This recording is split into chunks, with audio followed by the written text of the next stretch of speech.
دا دې تازه لاره هر وخت زموږ ګلستان وطنه افغانستان وطنه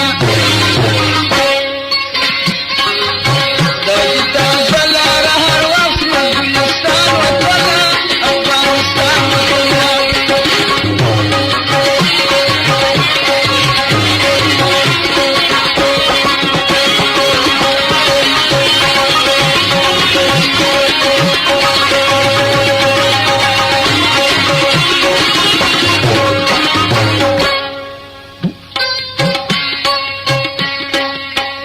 پاکمانو پاک وجدان داستا ساتنه کوو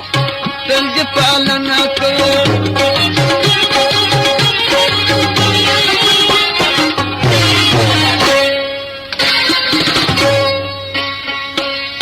په پاکمانو پاک وجدان داستا ساتنه کوو تل دې پالنه کوو